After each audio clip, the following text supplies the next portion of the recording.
From a random mall in Georgia to one of the largest restaurant chains in the country, Chick-fil-A has accomplished something that not many other restaurant chains have.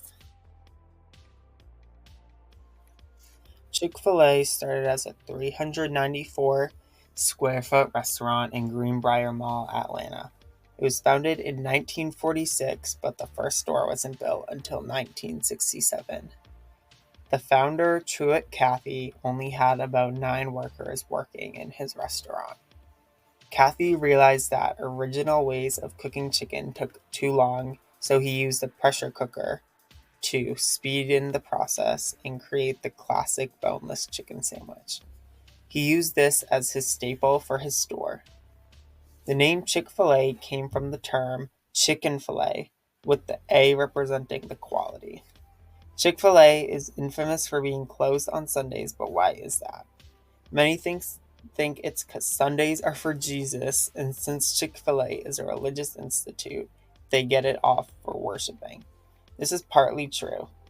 Cathy stated that employees should have an opportunity to rest, spend time with family and friends, and worship if they choose to do so. They've always had their traditions, like in the 80s. Corporate encouraged the workers to sing while they worked. Chick-fil-A, although starting earlier than many other food places, didn't gain a lot of success until the later years. As they expanded, they gained more in popularity, as it was only about $10,000 to open a new franchise compared to McDonald's $45,000.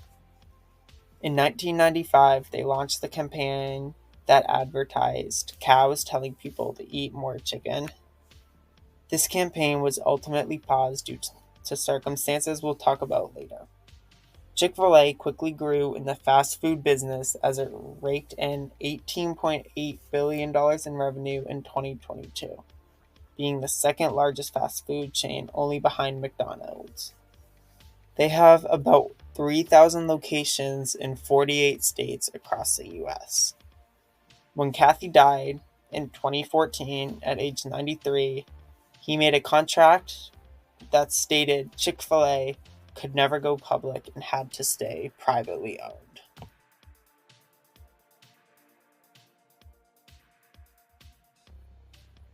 Everybody loved Chick-fil-A. Then came 2012.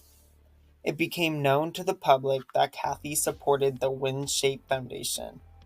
This was a foundation that focused on improving adults' and children's lives, including marriage counseling and guidance. But they did not take gay couples as clients, which was a major issue.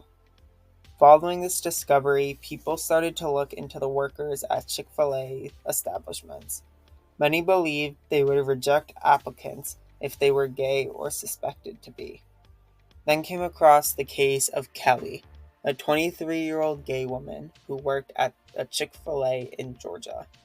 She revealed that one of these locations, many people made homophobic jokes to her and discriminated against her countless times. The issue with this is that it's in direct violation of the Civil Rights Act of 1964, which prohibited discrimination on many counts.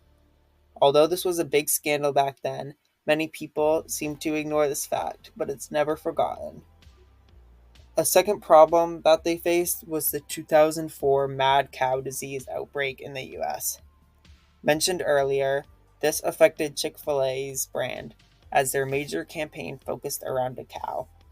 To avoid seeming insensitive to the public and the people who lost their families, they paused the campaign until it was restarted recently, a couple years ago. Chick-fil-A has created an impact on the fast food world with an intense history of controversy and slow beginnings. It became a favorite to the public and has impacted the economy in so many ways.